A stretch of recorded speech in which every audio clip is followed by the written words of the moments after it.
Hello, I'm Bill Latanzi. Today is March 28th, 2012. As part of the MIT 150 Infinite History Project, we are speaking with Tod Machover. Tod Machover is an influential and acclaimed composer, inventor, head of the MIT Media Lab's Opera of the Future group, and the Muriel R. Cooper Professor of Music and Media. We're delighted to have you with us. Tod, thank you for speaking with us. Thanks, Bill. So, what are you working on right now? Right now, I'm working on kind of an unusual project, writing music for a play, which I've never done before, in fact. And it's both very MIT related and not MIT related. It's a play on HM, Henry Molaison, who was, I guess you could say, the star research subject for neuroscience and the study of memory. So he's somebody who was born in 1927. Had epilepsy in 1953, was operated on sort of the period of lobotomies to try to cure his epilepsy. And the operation went wrong, and they ended up removing his memory. And so it was the first case where a very talented surgeon removed carefully an area which they hadn't expected to be related to his memory. So here was this guy who had everything else intact except for his memory. So he became a research subject for the rest of his life. A lot of the research was done here at MIT. And we're creating, or a play has been created, not so much a biographical play, but a play that attempts to give people an idea of what the investigation was like into this person's life and what it might have been like to be him and what it might be like to be somebody without memory. What I often do, I write a lot of music, which is pure music, and I do a lot of opera where music carries the whole story. And this is really music for a play, so it's a play with a lot of words. And I've written the music, which sometimes takes over, sometimes illustrates, and hopefully conveys a lot of the ideas of how music reinforces and plays with our memory. So that's in rehearsal right now. I finished the last movement of it last night, and it opens in 2 weeks. It's great. So already we're talking about art and science together. You've been with the Media Lab since it started. Some people might think MIT is an unusual place for a composer to be. How have you found your experience at the Media Lab at MIT for this disconnect and connection between arts and science? Yeah, so maybe I'll dive right in and talk about the Media Lab and MIT a bit, and then we could talk a little later about how I got here or something. But I do think that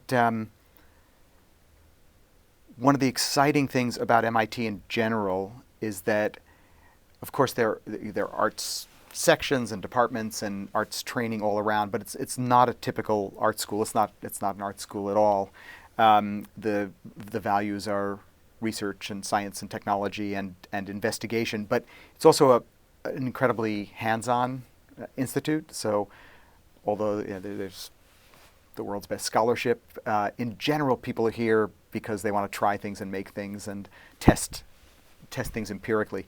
So it turns out that the combination of those two things, the fact that it's a creative hands-on place and that it's not an academy for the arts, so it's not a place where there's a huge layer of people trying to judge output before it's made. It's a great place to be an artist in general, I think.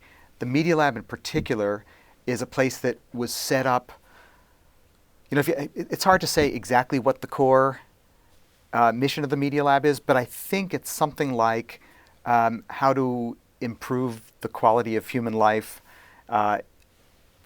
through technology, if possible, but not necessarily through technology, in any way that we can. And the added dimension at the Media Lab of centering on people and people's needs, people's lifestyles, quite simply the meaning and quality of life, means that there's a context for thinking about music and the arts, which is, again, outside of the confined discipline of music. It puts music in the context of something which really matters.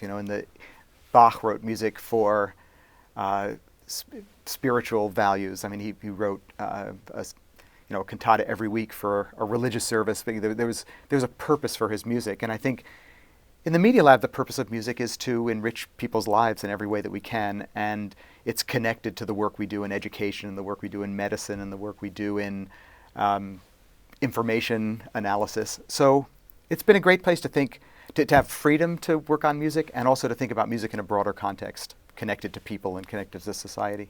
And what's your interaction with students in general at MIT and in the Media Lab in particular?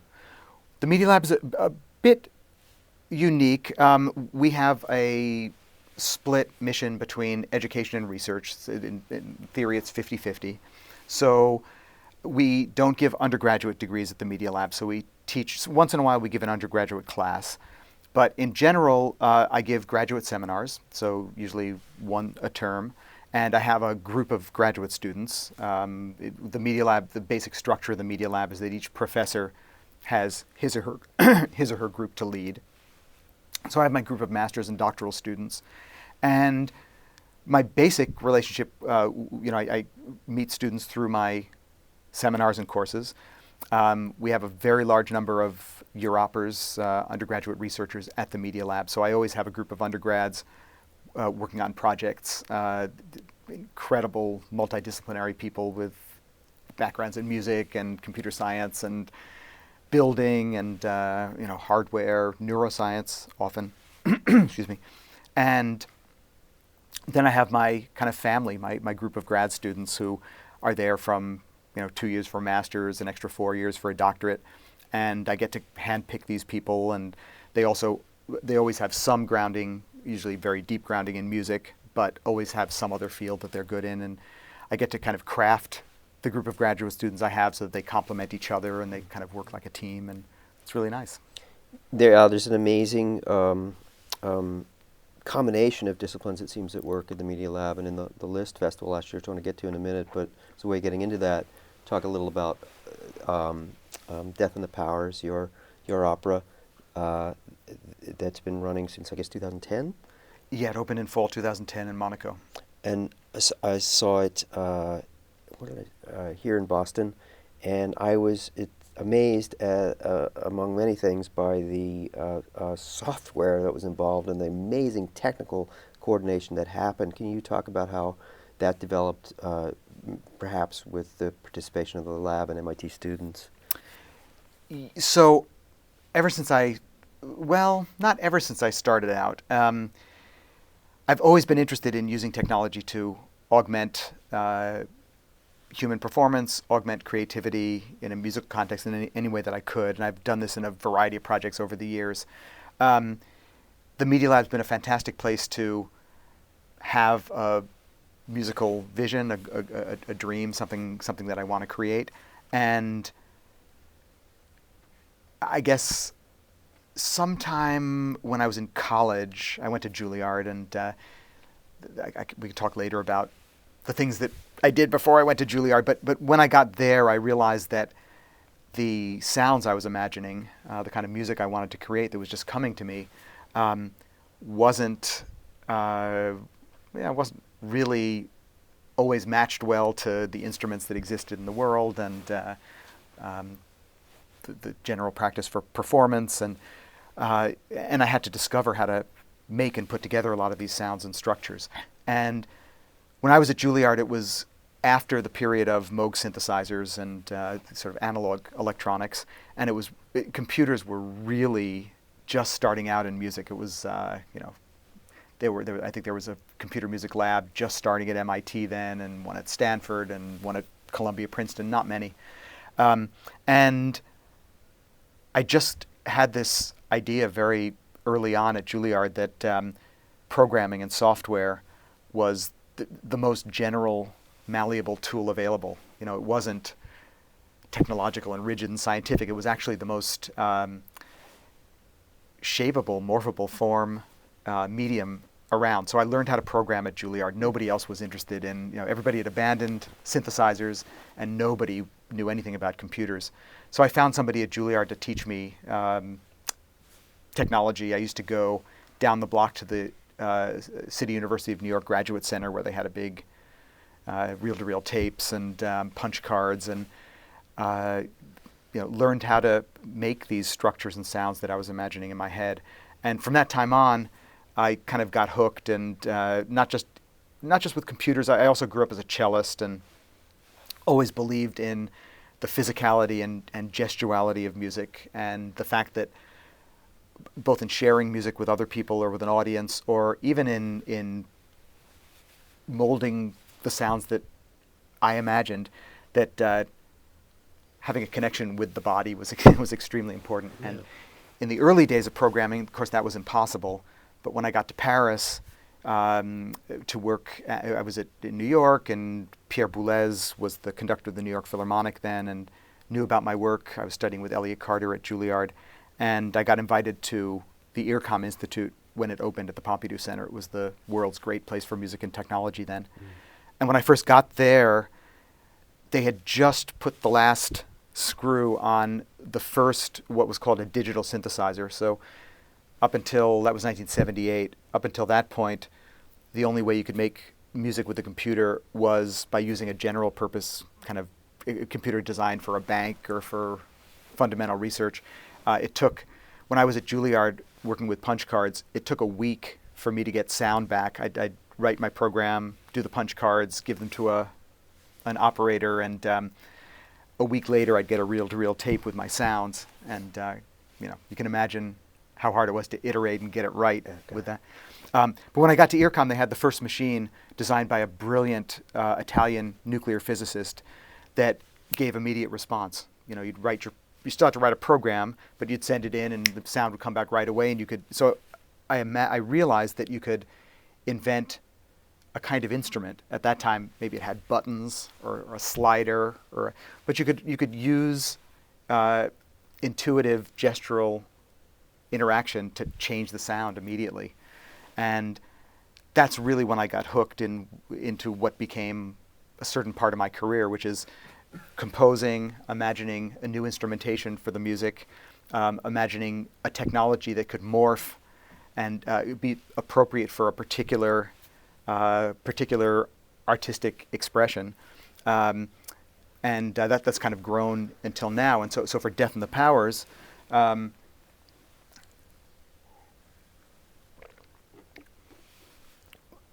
the kind of original idea I had for this project was a very human one. I was thinking about mortality and especially about legacy. So I was thinking about my parents and my kids, for instance.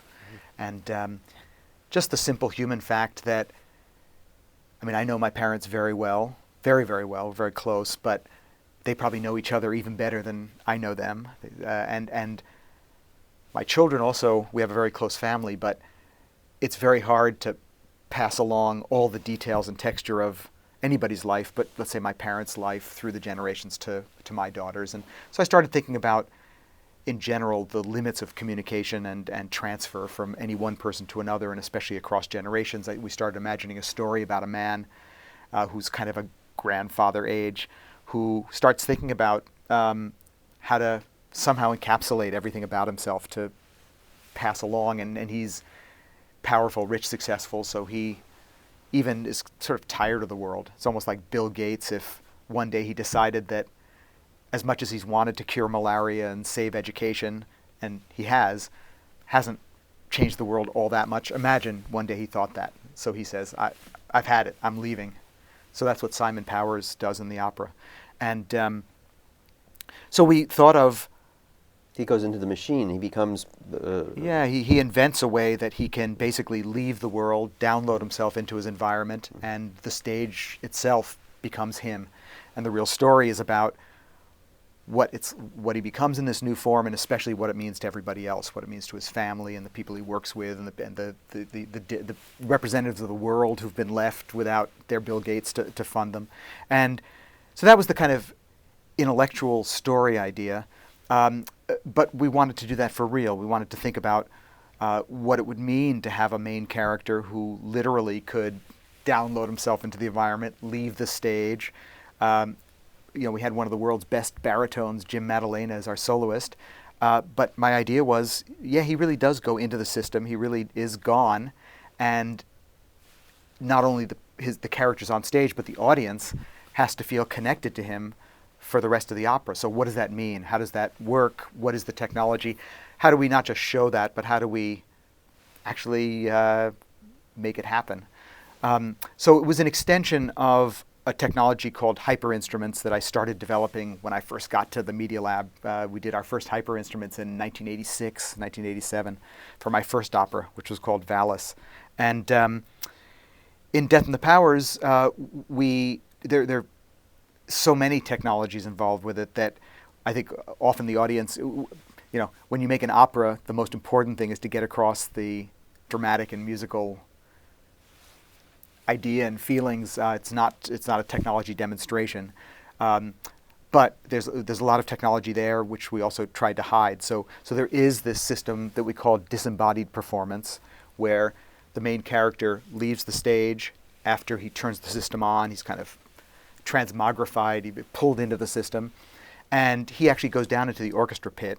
We build a studio. There's actually like a little recording studio right in the orchestra pit in front of the conductor.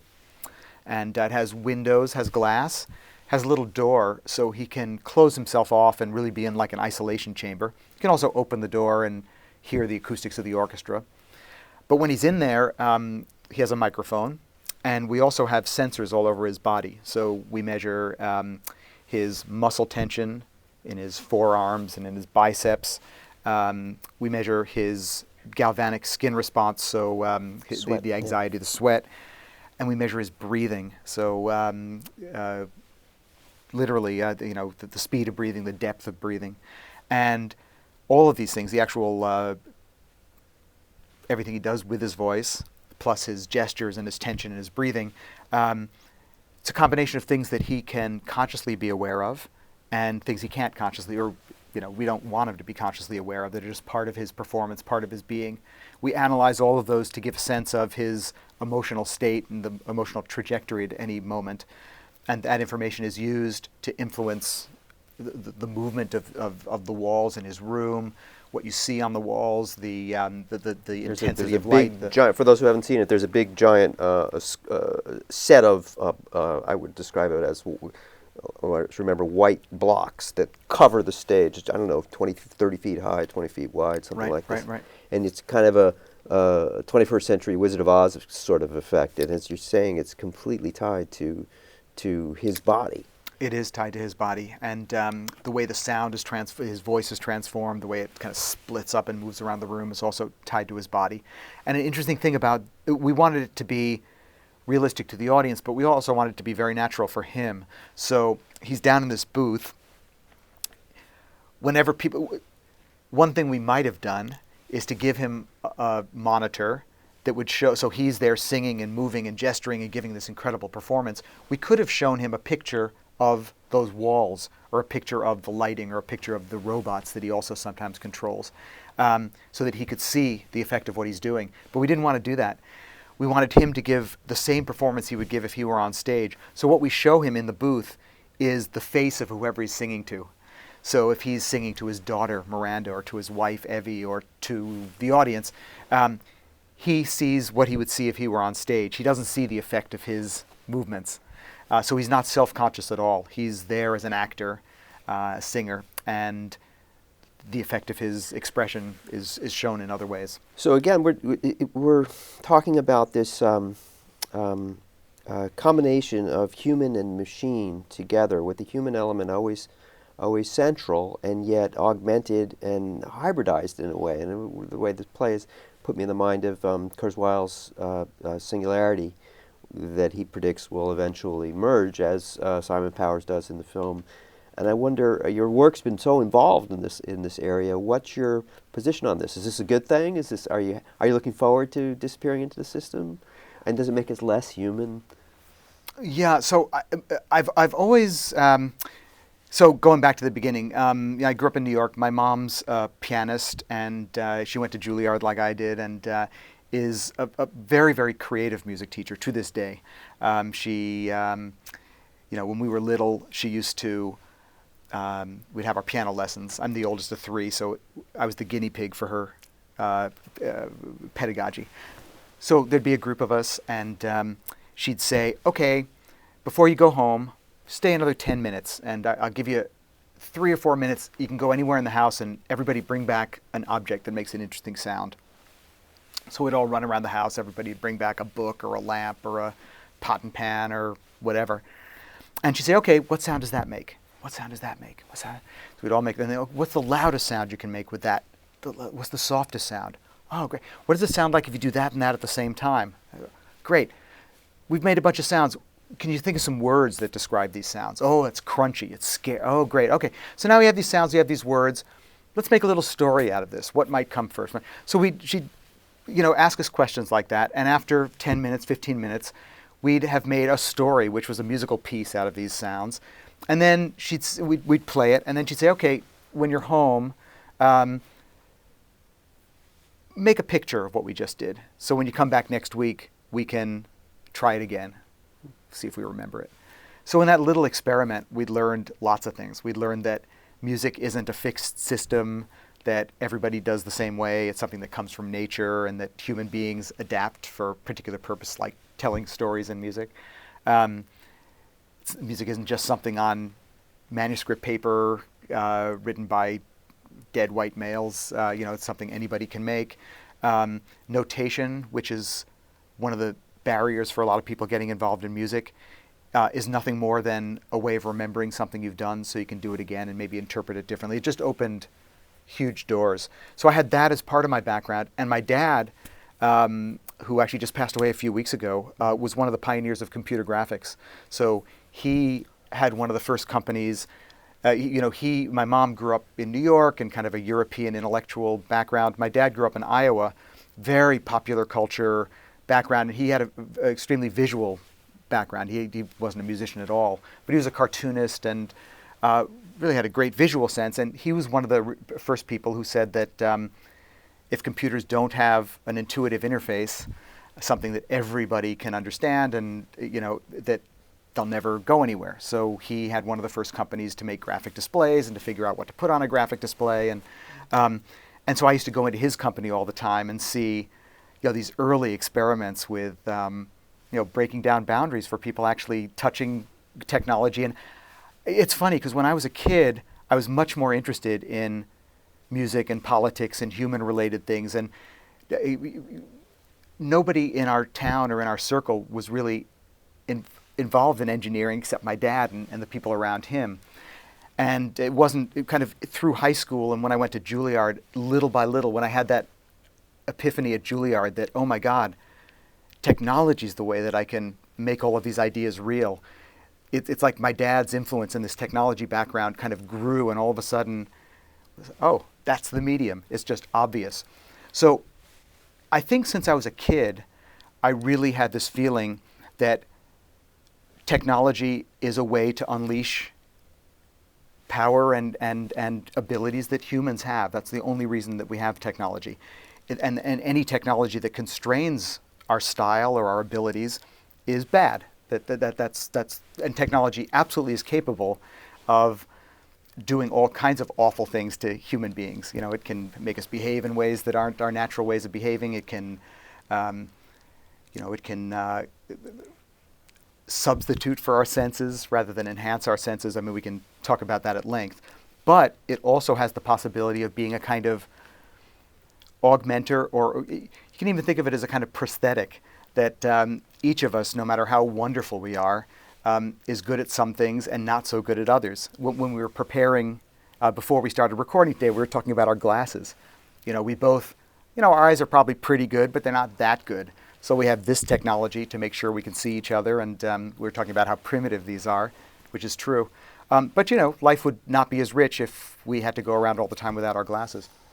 It strikes me that there's this, what for most people is a disconnect between this intuitive, gestural, artistic approach where you have you hear a sound in your head and then you go try to make it, and you know whether it's right or wrong simply by gut or in a kind of non-conceptual way, and the strict, rigorous, step-by-step, precise mathematical engineering process that you're going through in order to realize this music. And I want to come back to MIT and say, is this a place in particular where you can make this connection between people and have you? I'll just stop there. Yeah, it's a great point, and I think the answer is the methodology for, let's say, making this kind of instrument that that responds to Simon Powers on stage in Death and the Powers, or to Yo-Yo Ma if he's playing a hypercello. Or you're absolutely right that to make that instrument, to analyze what it is you want to measure from a human being, how you get that data so that it's reliable, how you analyze it so that that each little change in gesture is actually valued. If you're going to make an instrument for, whether it's a great performer or for a kid, anybody, it has to be worthy of the expression a person can make. So it's hard to make these things, and it takes a lot of analysis, a lot of rigor, a lot of testing, a very precise methodology. The goal is to come up with something where you forget all that. If you can give an instrument to Yo-Yo Ma or to Simon Powers or to a child or to somebody with cerebral palsy, and the goal is that they forget about all the software and all the hardware, and not only does it become an extension of their body, an extension of their emotions, an extension of their mind, it becomes very natural. It also it should feel like, oh, I can do something I've always wanted to do, and I can do more of it because of this. So it has to have a payoff. But if you think, so yes, MIT is an incredibly good place for this, because you can't find a better place for analyzing a problem, figuring out the best solution, pushing it to the extreme, going step by step to build it, to test it.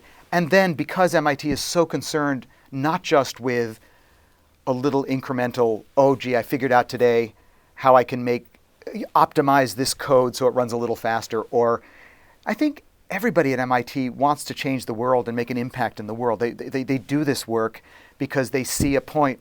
Some people's point is 100 years down the line. Some people's point is 5 weeks down the line. But everybody sees that their work is going to result in something real and practical.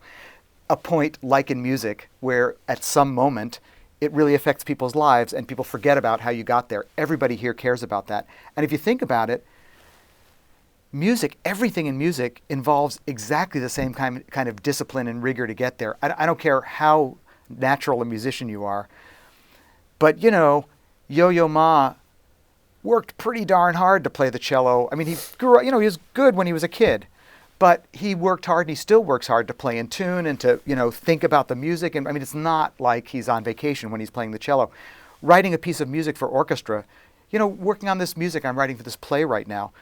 I mean, there are thousands and thousands of notes in there, and each one is a decision, and each one has to be just right. And you always have to keep in mind the overall effect and why you're doing it, and you have to have, this visceral impulse behind every phrase and every sound. But each one has to be analyzed and figured out and created and then interpreted, so that when I put the notes down, when someone else sees it who doesn't know me, miraculously it comes back with the sound I imagined. I mean, believe me.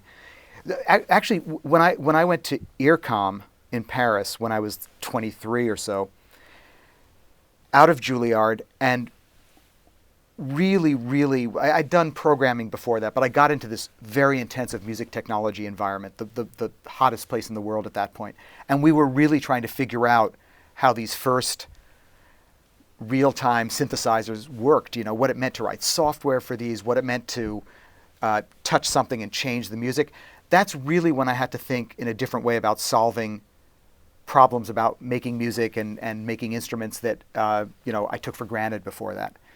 And it was the best experience I ever had, stepping back and saying, okay, well, I play cello, I can play it very, very well, but what is it that goes into this phrase? What is it that makes this connection of notes really tell a story, and this connection of notes, which looks pretty similar, just fall flat? And because the computer is totally stupid, you really have to spell it out in detail to recreate it and get the software to work right. And some people, I think, get very frustrated at that. For me, for some reason, it just let my imagination soar. And by asking those questions, I started imagining musical structures and musical sounds and ways of telling musical stories that I never would have if I hadn't kind of pulled music apart. So for me, it's always been a really creative part of the way I work, and I think it's not that way for everybody, but it is for me, and It's made MIT I feel very close to almost everyone I meet here because everyone solves their problems in similar ways, whether it's for economics or computer science or linguistics or music. It's almost like you have to go all the way down to what is music and why does it work. And so, what did you? This is a philosophical question, but also a technical question. What music's just sound. Why does it move us so emotionally? The really exciting thing is that nobody knows. You can ask me. You can ask. I mean, it's amazing because music exists in every society. I actually met somebody about 2 months ago in Santa Barbara who's he's a neurological anthropologist, and he actually he's been studying music in different cultures, and he found a culture in South America I think it was in Uruguay, if I'm not mistaken. The one culture that anybody's ever found that doesn't have music, and they don't have music, they don't seem to like music, because generally I would say every culture has music. Well, almost every culture has music. There seem to be a couple that don't. And there's not really a good explanation. You can read every book you want to on the origins of music and music theory, and nobody will really tell you why that is. We know that music is connected with some of the most primal instincts.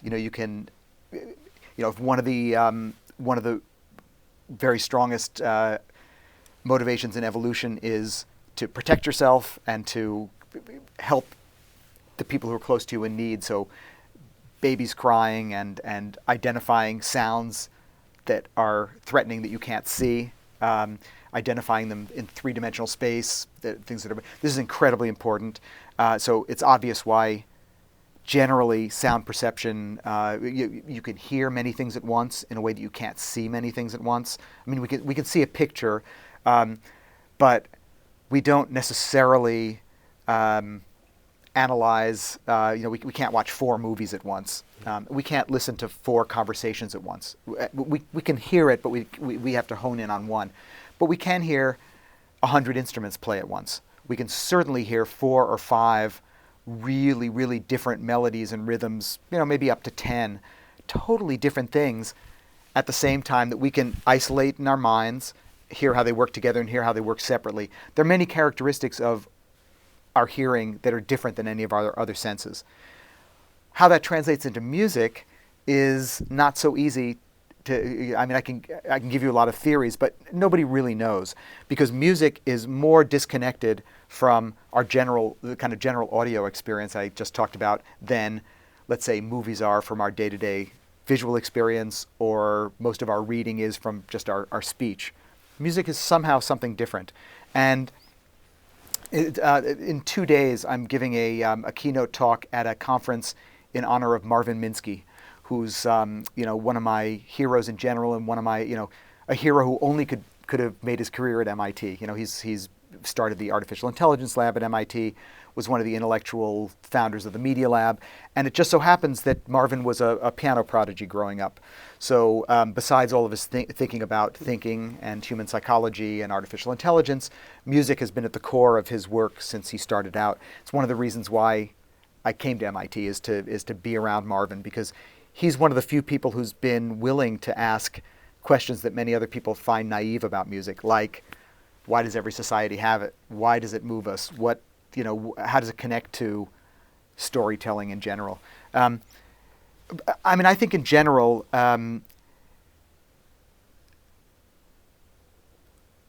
music is a compression of our emotional and psychological life. It's a way of distilling not just emotional states, but emotional change, very subtle and I would say quicker emotional change than you find in pretty much any other art form. And it's almost like an exercise for being able to modulate and respond to emotions. It's like a training tool. And I think in some ways Marvin would say it's the same for thinking. Marvin wrote a fantastic paper in 1980 that I actually commissioned for when I was at IRCAM in Paris, called Music, Mind, and Meaning.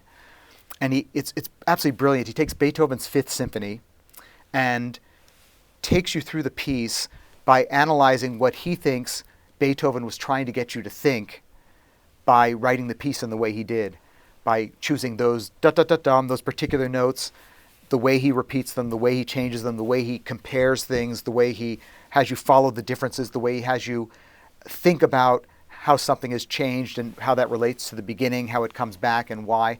It's the most brilliant paper. It's written in the structure of the Fifth Symphony. And what Marvin would say is that music is also one of the best ways of training us to think, because it goes through all the basic processes of following a train of thought, deciding, measuring what's similar and what isn't, measuring what's important and what isn't.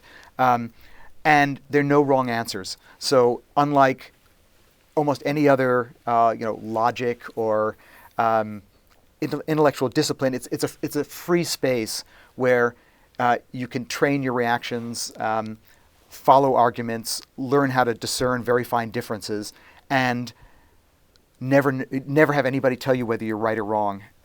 So it's very powerful, I think, for those reasons. I think the fact that music is very close to speech, and I mean it's close to speech in its structure, but it's not speech. It uses different parts of our brain, and it's also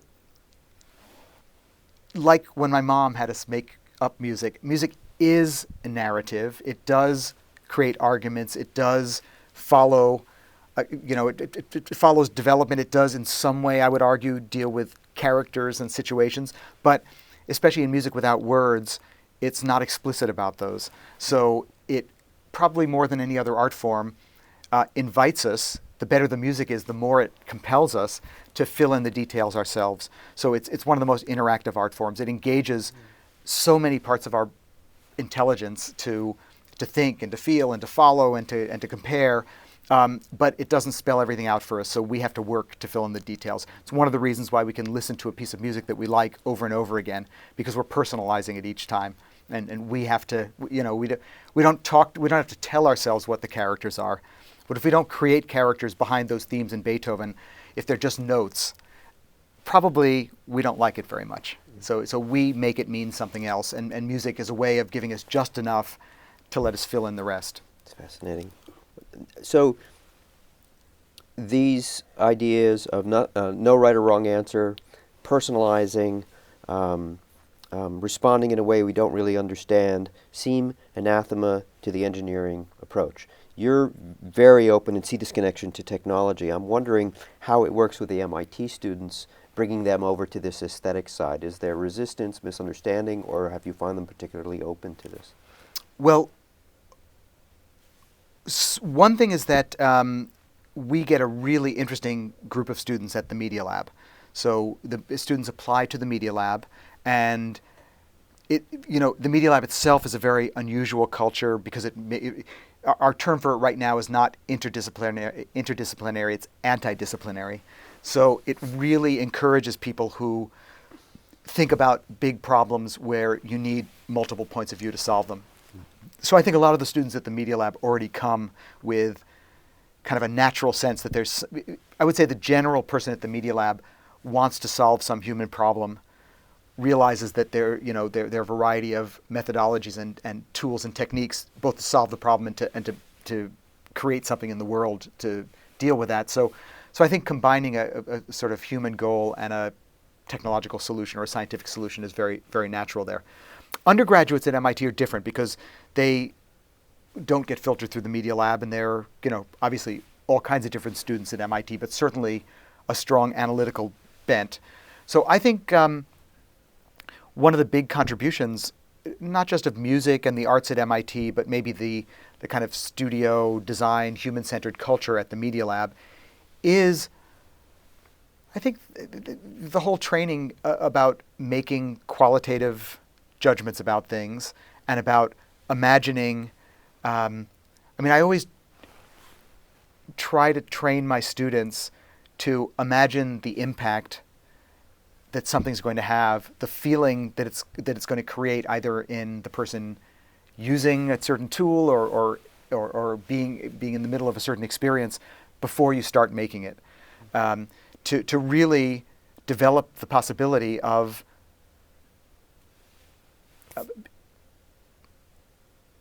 having that experience before you start making it. It's just like at Juilliard, one of the best things about I thought it was perverse when I was there, But I was at Juilliard for 5 years, studied composition with some of the best. Elliott Carter was my mentor, and Roger Sessions was another teacher there. You won't believe this, but we never ever made a sound in any of my composition lessons for 5 years.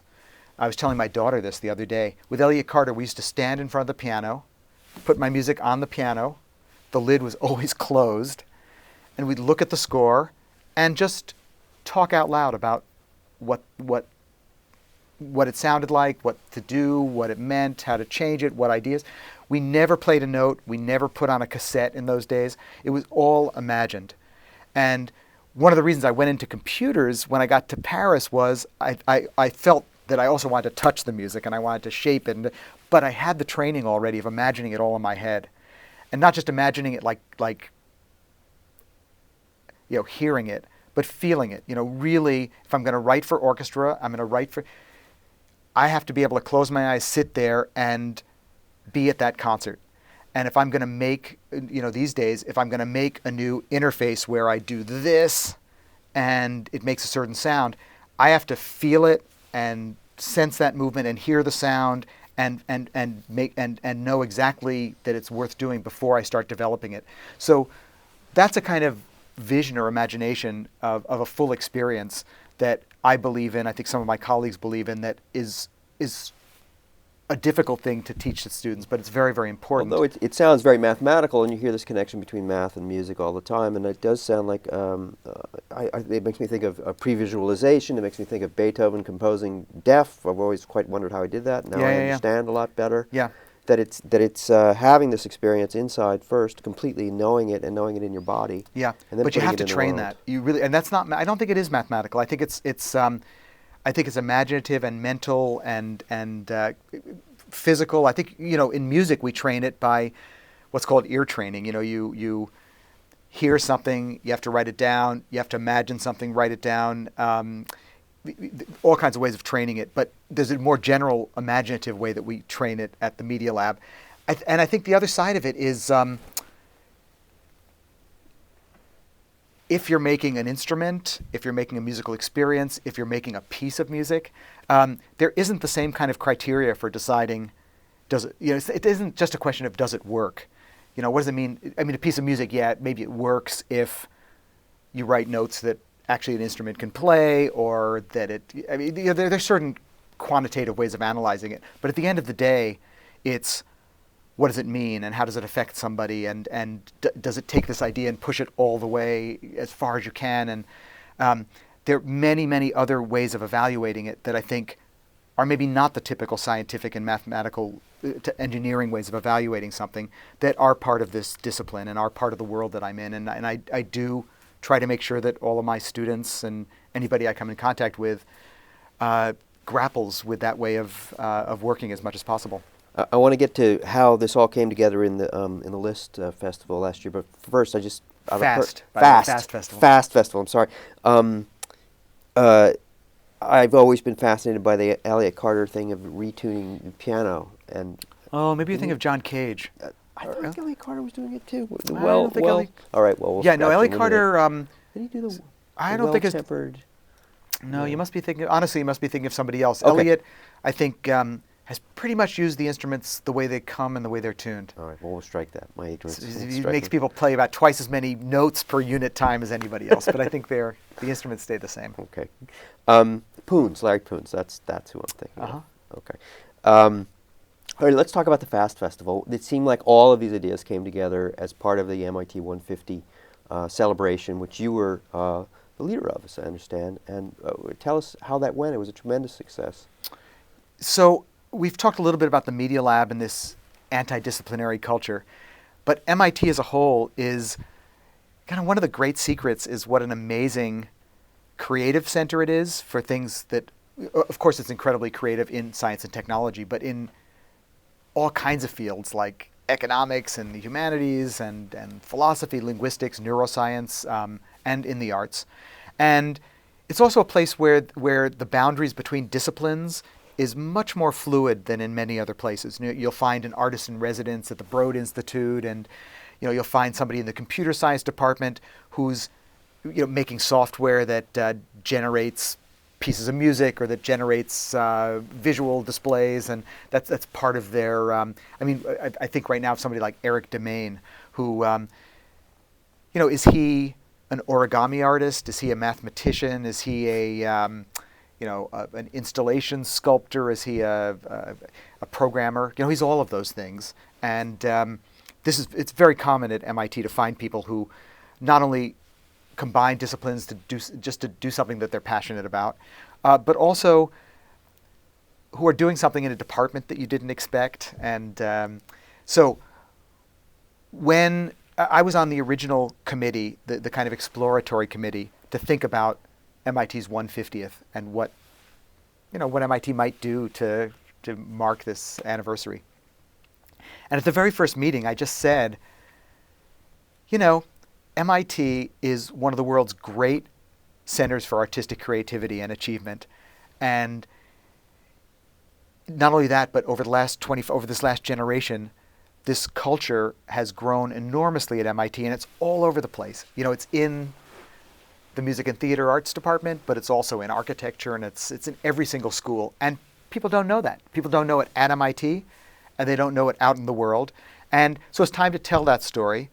But it's also time just literally to kind of introduce these people, because I realized, I'd been at MIT then for a while, and I started thinking about it and realized that, I knew the Media Lab pretty well, and I had colleagues here and there, but I just knew that there were, I'd heard about people all over the place who I'd never really spent a lot of time with. So we decided that, amazingly, everybody at the table said, you're right. This is a time to mark how much of an artistic culture, arts and design culture there is around MIT, how unusual it is, how it's something that only could have grown up here, and to use this as a way of telling the world and also to maybe pushing this community to the next level. So we invented this FAST Festival. It's a funny story. Originally, it was going to be at the Kennedy Center in Washington, because when we first started talking about it, I knew Michael Kaiser pretty well, who's the head of the Kennedy Center. He did his master's at Sloan, which I knew. So I just went down to him and said, how would you like to have this MIT Arts and Science and Technology Festival? We'll do 2 weeks down here at the Kennedy Center. And so he was totally, we blocked off 2 weeks, and that was our original plan. And the more we thought about it, first of all, we started. At the beginning, the idea of doing something in Washington seemed really sexy. Like, we'll do this national show and MIT will go down there. The more we thought about it, we thought, this campus is so exciting now, and it's actually let's just do it here. And instead of doing 2 weeks as a contiguous, 2 weeks straight, when nobody from MIT is going to be able to come down here to Washington for 2 weeks. Let's do it for the whole semester. Let's do something that, like MIT, like this artistic culture, it's spread out in space and it's spread out in time. It's all over the Institute. And it's not something that has to be just a week or just a weekend. It's going to grow from the beginning from January until graduation, until through May, until June. And so that's what we did. And we said from the very beginning that it's something that should celebrate faculty and also students equally, because every university is about, supporting both faculty and students. But I've never seen a place which is less hierarchical than MIT, where there's this beautiful fluidity between Nobel Prize winners and grad students and undergrads and, high school students who are here doing an internship, and this core culture where people are following a passion to make something to change the world. That's why people are here. And it doesn't matter who you are. It doesn't matter what your resume says. It doesn't matter what prerequisites you've taken. If you've got a spark and you've got, enthusiasm and you've got energy to work, and you can be invited into just about any project. That's what UROPs are about. The idea that any undergraduate can go work at any lab in the Institute and kind of, through their merit, through their personality, grow to be. It's not even what you're called on the project, it's what you do. I have people on, all my big projects like Death and the Powers always involve a mix of people not just from disciplines, but all different ages and experiences, because it's so exciting to have, somebody like me or my colleagues with lots of experience solve a problem with a 17-year-old. It's not like I tell them what to do. We say, okay, here's a musical sound, here's a gesture, here's something we're trying to make happen. Let's figure out how to do that. Here's what we know, here's what we don't know. Let's go. And it doesn't matter who has the good idea. It's often the 17-year-old who's got the best idea. So in FAST, we wanted to knit all aspects of the culture together. And so we did. We had some thematic weekends around themes, themes of music and language and opera and the culture of arts and design at the Media Lab, Art, Science, Technology, and Design. We decided that the campus is large and spread out, and actually has many hidden features which aren't always exploited, like the fact that we have all this frontage on Memorial Drive, which is often, it's a busy street usually, so it's all too often kind of the back door to MIT. There's no, you can't really park on Mem Drive. The T-stop is on the other side of campus. So we thought, okay, let's just make people think about the campus, think about this whole place physically and conceptually in a different way. So we commissioned both faculty and students to develop projects that would grow on campus starting in January all the way through May, when they all blossomed. We had a weekend called Fast Light, where the whole campus basically came alive with things that you could go see and touch, and we called it Light because we also thought that light's something that you can see from afar, that scales very well. So you can light up a building, you can light up the whole waterfront, you can light up an object very intensely. We thought it was a good connecting medium. So we commissioned, we ran competitions, we ran courses to help people develop designs, and brought people together from, I think that every school except Sloan actually participated in some way in FAST. And we created kind of relationships and collaborations that didn't exist before. And it really felt like, the great thing about I directed it with a fantastic group of colleagues running it. The great thing about it is it took a lot of work, but it was actually easy, because all of this creativity and all of this spark was here. So you just had to bring it out of the woodwork, connect people, and kind of think of how to focus it. There must have been a great feeling of celebration and power in the community, just kind of recognizing itself. The community recognizing itself and realizing how, wow, this is a great place. I think it was really exciting. I think it was an incredible way for everybody in arts and design, architecture, art and technology, to be called on to make something, to show something to the rest of the MIT community, to feel that what they were contributing was a central part of the overall MIT 150th celebration. Yeah, I think that's exactly right. It was a kind of watershed moment for the arts, architecture, design community, with and without technology, to see how central they are to the MIT culture. It's kind of the secret sauce in the special MIT personality. We've been talking about doing music in MIT, which is an unusual context. It's not a music conservatory. It's not a music school. How has that changed? Or what new roles for music, what new contexts for music have developed out of that? Yeah, I definitely think that the kind of path, my music itself, and also the kind of research I've done around music, that path has changed a great deal because I've spent most of my career at MIT. I think it would have been very different if I'd been anywhere else. I mean, I did grow up in this context where my mom was a high art, high culture, humanist type person, and my dad was, the technologist, popular culture guy. So even when I was a kid, I always, I think, had this burning desire to combine sophisticated, transformative really deep human experiences with things that weren't elitist, that could reach a large public. And it's very hard to do that. But I've always thought that was important. And I remember when, when I was like 12 or something, and Sgt. Pepper's came out.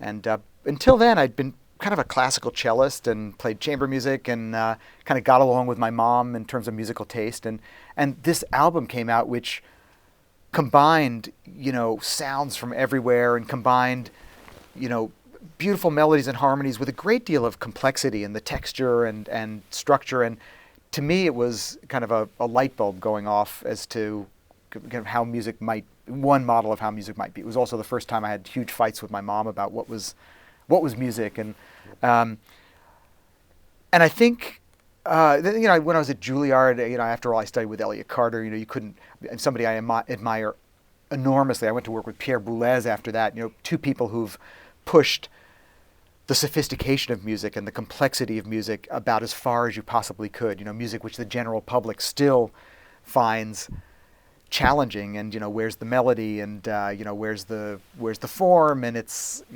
very demanding. So, and I respect these people enormously. I learned a lot about them, and that rigor is in my music as well. But I think being at MIT, and especially being at the Media Lab, and being able to think about music as not just a commentary on other music, so it's not just a question of taking the latest fashion in music and seeing how to, add a new harmony, or it's really, what's music for? Why does it affect people?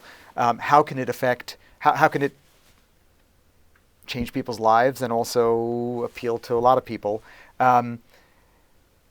That's always been in my mind. I think the fact that technology is one of the great bridges, I think one of the fantastic things about technology is that because it's so neutral, it actually can be adapted for just about where anybody is. So I talked before a little bit about music as a prosthetic, the fact that it can add an ability like our glasses, but it can modify our voice so we sing in tune. We may not want to do that, but it could do that. It also can, if you're Yo-Yo Ma, it can take the fact that you play every note in tune, and there's this little tiny range in your bowing, which is where the difference of nuance comes to bring out that F sharp and that particular. So I have to measure. That's where I have to hone in on. If I'm a child where I don't have any fine motor control, but I'm exuberant and I'm moving all over the place, well, the range has to be different, and to get the meaning out of the child's movement, I have to design a completely different technology. But I can do that. So the technology can adapt to who I am, to where I am. That means that it's extremely universal. So that made me think differently as well. And I think the Media Lab, there's also always been a kind of democratizing undercurrent. I think it's probably true of MIT in general. We build technologies for the world. We don't build them for aficionados. We don't make technology so somebody, another engineer admires it. We make it so that it has a real impact. So all of these things have meant that whereas sometimes I do an opera like Death and the Powers, which is, it's meant to appeal to a large public, but it's also meant to push the operatic form as far as I can. It's meant to challenge the ear, to make you think. I've also been very interested in making instruments for people who like music and love to sing and love to listen, but who don't necessarily have any training. So we've done a lot of innovations with new instruments for kids. We have a project called Toy Symphony where we make squeezy instruments and little things called beat bugs that you tap and modify with two little antennae that teach kids to make rhythm, to listen to each other. Software called Hyperscore, which allows you to draw on a screen with lines and color, has all the rules of music built into the software. So a 5-year-old can write a piece for, we just came back from Armenia, where we had kids all over the country, actually connected with kids in Boston, make pieces for the National Symphony Orchestra in Armenia, and also for the biggest rock band they could choose, called Dogma. It's the rock band. And so it's something where you don't need to know the rules of music, but you use your ears and your intuition. And if you're 5, all of a sudden you're thinking about the important issues, like how do I start my piece, and how do I keep your interest, and how does it, what's the story, how did it grow, all the cool things without having to learn the notation. So you fall in love with music first. This has greatly interested me. I think I wouldn't have done that if I wasn't at MIT. through that kind of work, we started seeing how when you make tools like this for, let's say, young kids, for adolescents, the idea of being close to music, to understanding something about music, but more than that, to feeling empowered because you've made something beautiful yourself and your teachers. Or, my gosh, if I've written a piece for the Berlin Philharmonic and they've actually played it and I'm 10, the sense that, my gosh, I have something to say and somebody listened to me and there's a connection. It's so palpable that the sense of motivation and self-worth that comes from that is infectious. So we started thinking of other people who might benefit. So now we're working with the Royal Opera House in London, Covent Garden, to make what we call personal operas, where seniors are taking memories and stories with new software and new workshops that we're developing to make little miniature operas out of their stories. It's also connected to this being able to just share something important about yourself with your family or with others. So how can you make an opera like this? We do a lot of work with music and health. So there are many people who, typical cases, a colleague of ours named Dan Elsey, who lives at a residential hospital north of Boston, the Tewksbury Hospital. He was born with cerebral palsy. Can't speak. He only speaks through a speech interface. Very, very laborious. He has a head tracker where he points at a letter for 2 seconds and says A, C. It's a hard way to talk. So we did workshops there at Tewksbury Hospital to say you can use some of our tools like Hyperscore if you want to make pieces. Turned out here's a guy who was dying to express himself in music. Nobody had any idea. So we made a new head tracking device where he could make these shapes in Hyperscore himself. Then we made a device that allows him, with his head movements, to perform his own pieces. And all of a sudden, not only is it great for him because now he has a creative medium, it turns out he's very good and people like listening to his music, but he can show you who he is through music in this way, in a way that he can't any other way. All of a sudden, that's just Dan. I get it. And now we can talk. Now we can communicate. We also, through doing projects like that, we realized that because music uses so many different parts of our mind, some people would say that music actually uses more different parts of our brain than any other activity. Some people would even go further and to say that one of the reasons music might exist is as a way of exercising all the different parts of our brain, perhaps of synchronizing different parts of our brain, and it may be especially in establishing communication paths between different parts of our brain. I actually think this is not a bad theory. Intuitively, music involves us so totally. That may be one reason why it exists. So we found out that because of this, we can actually diagnose certain conditions, especially memory deficits that people have, through musical activities in ways that we can't any other way. So right this second, we're testing a new technique that we have. We developed it at the Media Lab. We did some early clinical trials with McLean Hospital, Harvard Medical School, and right now we're working with the Yamaha Corporation with workshops throughout the Midwest. They happen to have a center outside of Cleveland.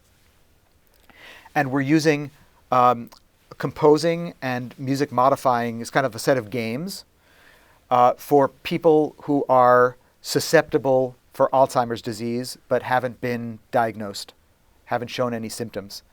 And what we do is, it's really actually wonderful. We've trained high school students all throughout the Midwest to be mentors for this program.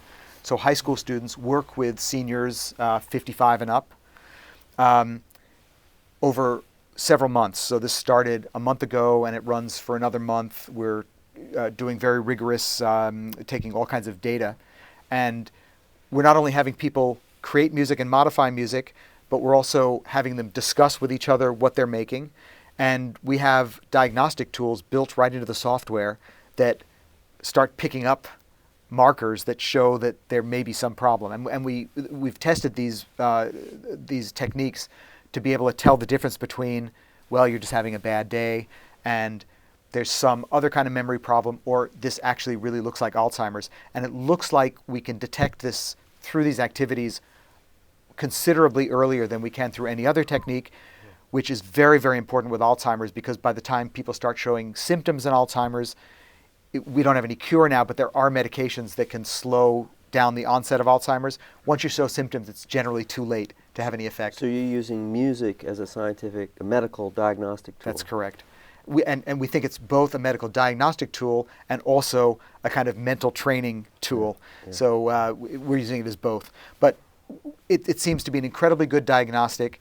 And it's also another great thing about the arts in general and music in particular is that if you create it, if you do the right application, the right environment, it's something people like to do. So if you have a therapy that's trying to train somebody back from a stroke, whether it's retraining language or retraining movement, or diagnosing some phenomenon, it has to be something that somebody does quite a bit over a period of time. Most of the techniques out there, if you've ever been to any kind of physical therapy, nobody wants to do these things. They're just not fun. They're not interesting.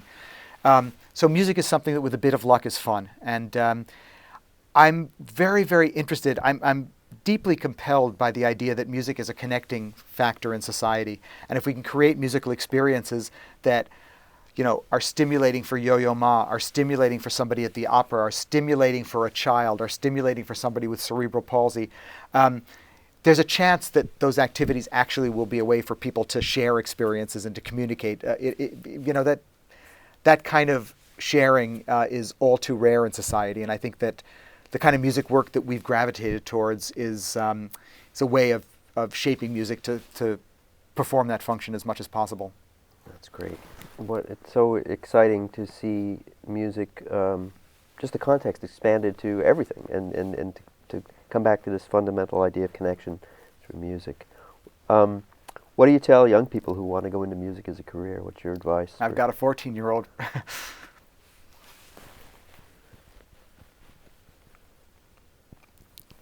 Good question. Well, it's a good question because I think certainly my generation, I think it was very important to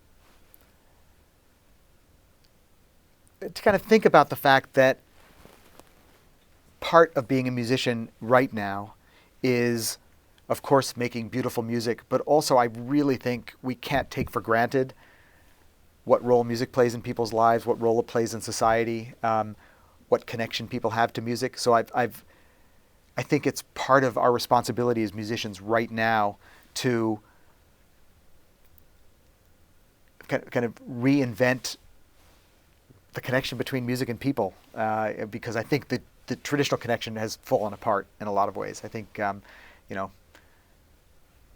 from orchestras to, for different reasons, almost everywhere you look in the music industry, there are problems. I think, the commercial industry has gotten too commercial, so it's very, very, there's a magazine, a New York Times Magazine article this last Sunday that my 14-year-old daughter read. We had a big car ride back from New York on Sunday night where she was very upset. Here she is writing songs, and there's an article that came out very truly saying that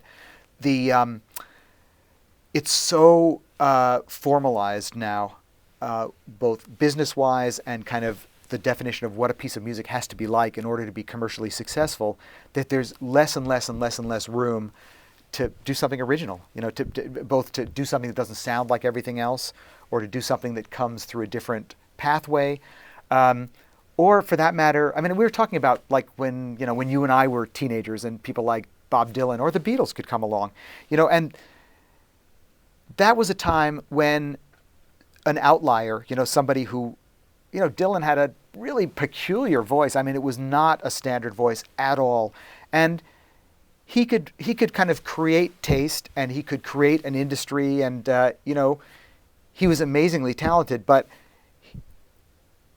he could kind of bring the whole music world around him, and these days it's harder to do that. So I think it's really important as a musician now to stand up and say, as musicians, we have to shape the culture. We have to shape why music matters to people. We have to make music that does connect to people, but also stretches us and deepens our lives. There's no other reason to do it. I think if I were talking to young people, I'd say you have to do that because that's part of being a musician. Maybe making the instruments, making the context, that's part of it as well. And society's not going to make it easier for you to do that. So I think it is less. Well, it's just less easy to do something original now, but you have to, because if you don't do that, it's not worth doing. So it's a real responsibility to be a musician now, and I think it's not easy to do that. So you have to be very talented. You also have to be able to think analytically about these problems. I think you have to have a fair amount of courage to go into this.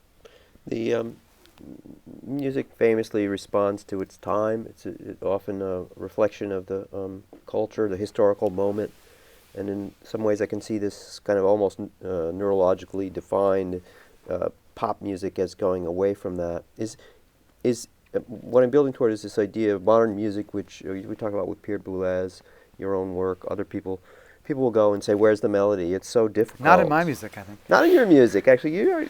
No, because pleased. Well, finish the question, and then I'll respond in a couple of ways. So the question is there something about the dissonance that speaks to our time that people just don't want to look at, and where is the melody in modern music, and why can't we have it? I see. I'll answer it a little bit differently, which is that. So, I definitely think that if you look at the music from kind of the middle of the 20th century. There are two phenomena that coincided.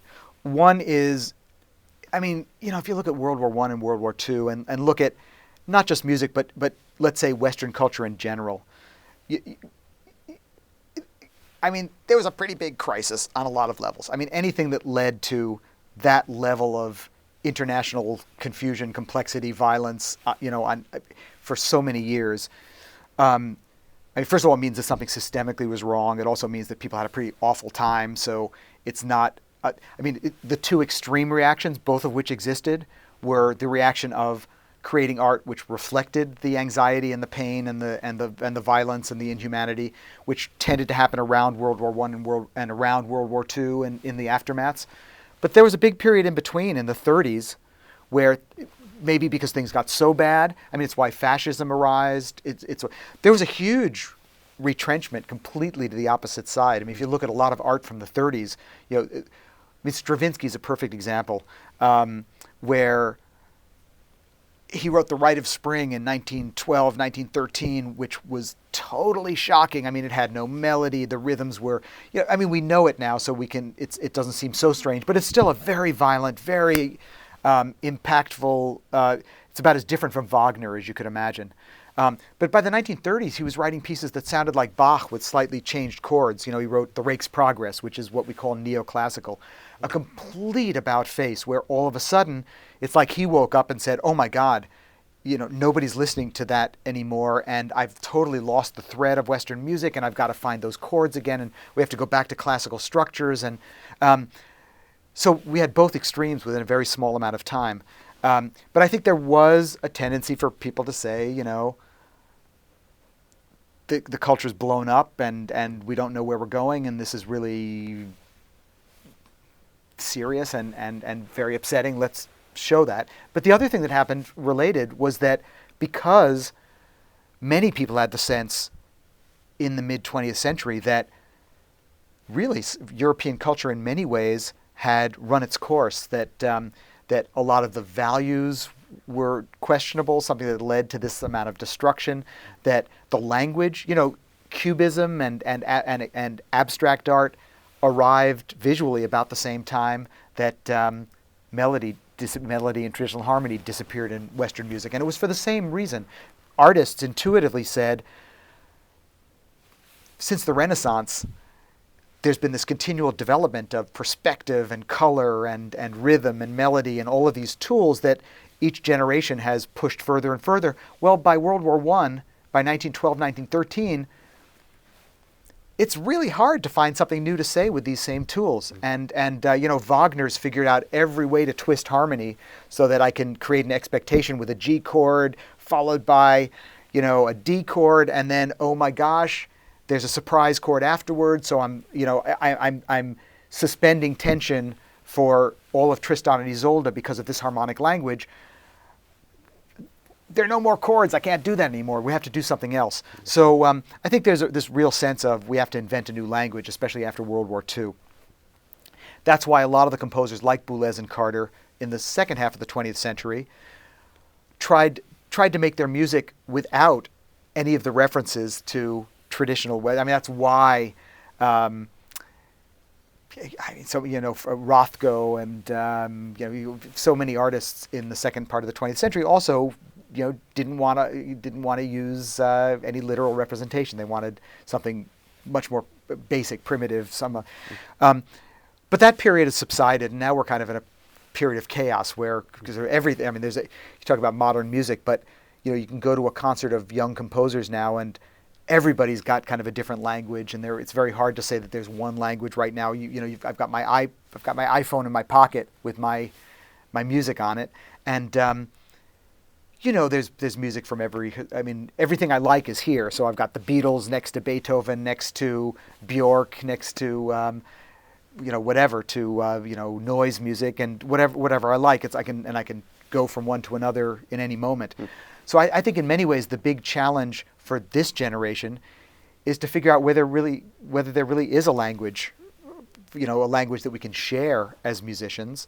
Whether there's something that's, one of the great things about Bach, one of the reasons why maybe he's the greatest of all composers, is he came at one of these periods where the Renaissance was ending and the Baroque was starting, and there were several different music languages, something where chords and harmony and a kind of simplicity was developing, but the complexity and these melodies overlapping from the Renaissance was still lingering. And he was in this isolated rural community in Germany, but he could listen to French music and Italian music and English music and take the best of all these different strains and synthesize them in a richer language, a language where everything, you can find everything in Bach. So I think we're at a time when the most sensitive musicians, in my view, are able to build a bigger emotional, psychological context out of all the materials at hand, out of, catgut and wood from string instruments, and out of silicon from electronics, and out of programming, out of acoustics and loudspeakers, and out of, sounds of nature and melody and rhythm, and all of these things together should be able to produce a language that maybe is the richest one we've ever had. I believe that that's what a lot of us are trying to do. So we're at that moment again, it sounds like, where we're waiting for the synthesis box out there somewhere. Yeah, I think that's right. I'm doing my best, but maybe it's my grandchildren. But I do think that one way of looking at this period is that it's a period of incredible possibility where one of the great things that's happened over the last 30 or 40 years, partly through places like MIT, is that there's an incredible creative spirit of, everything is possible. We're not going to predetermine that we can't do this. We can't. We're trying to make life better for people. So let's do it any way we can find, and let's not decide ahead of time that such and such a thing is forbidden or it's a more positive attitude of synthesizing everything you need to make the experience for the future. And I do think we're at that kind of time, and that's the challenge before us. Is the Media Lab looking forward to the future and just this interdisciplinary, cross-disciplinary approach? Do you think that this is something that we'll build it and they will come, or do you feel like MIT, or in the Media Lab in particular, helped forge this idea? I think that the Media Lab really did get there early.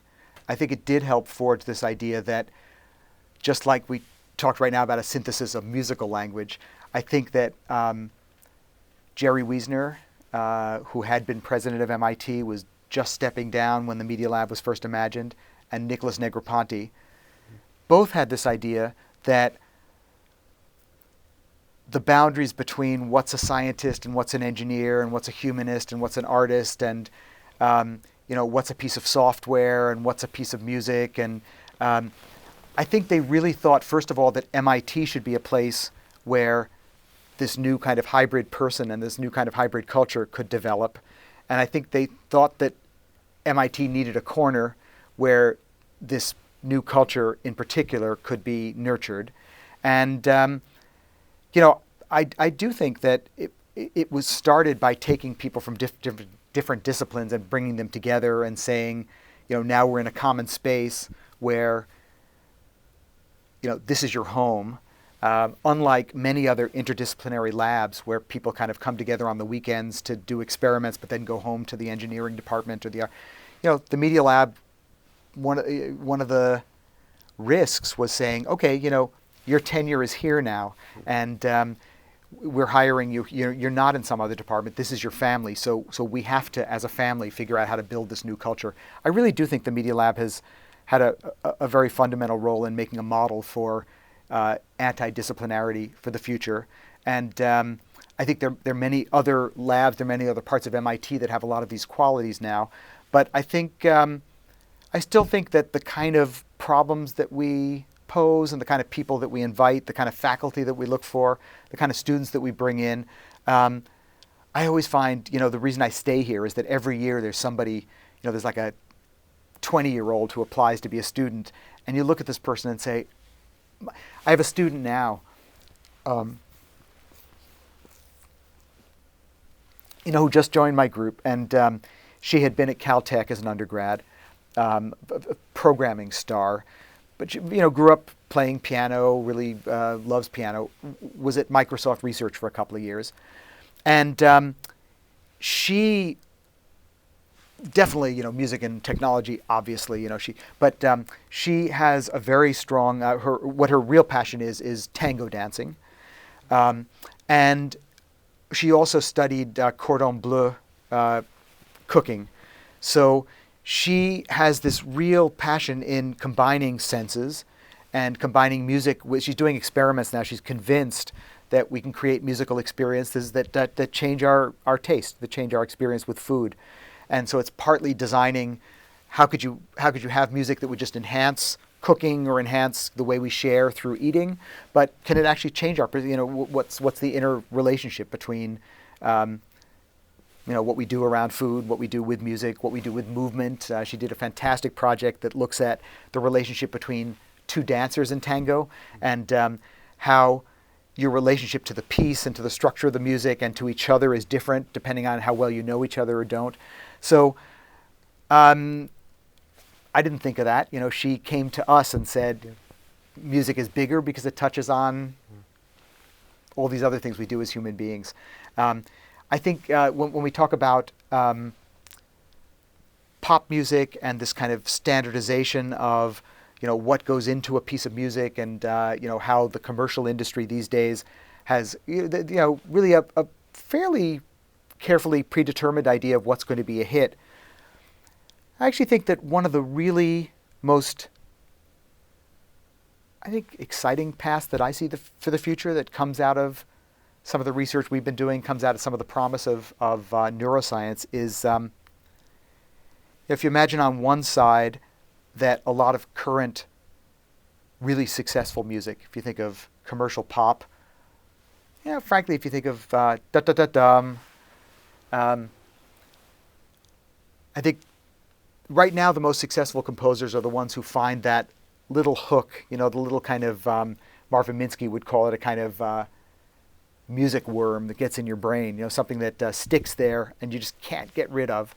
An earworm. An earworm, yeah. So, one aspect of music is how do you find that one thing that is going to appeal to 1 billion people? Everybody's going to hook onto the same thing. So that's one direction, and that's the kind of thing that leads to the commercial industry saying, okay, we know that these are these are the structures, these are the sounds, this is the shape of melody, this is what we've analyzed from all these hits, so the next hit has to look like this. The opposite idea might be to say, okay, we're learning more and more about what happens in our brains, in our bodies when we listen to a piece of music. I can't measure it very well, but I can measure it well enough to know that in 10 or 20 years I'm going to be able to measure it a lot better. I can tell a fair amount about what makes you respond to this piece of music. A lot of our work in music and medicine shows me that each person with a different disease or a different condition, the most interesting thing about looking at them is that your condition, by definition, is different than mine. And if I can't diagnose that, then I'm not a very good doctor, and my prescription isn't going to be very good. So the whole idea of doing that medical work is to say, how can I, through music and with music, tell exactly what would be good for you right now, what would help you, what would diagnose your condition. So the more we push in that direction, the more we can start thinking that maybe we can start developing music that can be adapted for you right now. And it might be music that has the most power because it's been shaped. Maybe I, as the composer, or as your composer doctor, your composer therapist, has crafted through watching you or listening to you or seeing how you touch and react to the music I've put out there. I get to know you better, and I'm shaping and crafting this so that so that it hits some sweet spot which corresponds to your neurological structure and the physical structure of your ears and the music you've listened to and your life experience and your psychological state and what you want today. And maybe this is sent out to you in a form that is personalized. Added to that is maybe a set of knobs and controls and special instruments which allow you to further modify it once you hear it. So it's kind of a musical toolkit where the composition isn't quite finished when it gets to you. And I really think that to me, one of the most interesting things to pursue now is how to make this kind of personal music, which is the opposite of committee-driven, survey-driven commercial music where we know in advance what you're going to like, but instead is something which is a kind of collaboration between you and the composer, performer, somebody, your doctor, to get into a sweet spot that then you can further shape to be the music that you really need and want. Music healing the world one person at a time. I think so. And I think that's something worth devoting some time to. Excellent. Sounds like a project for the next number of years. That's what I'm going to try to do. Thank you, Tod. Thank you so much for speaking with us. Thank you.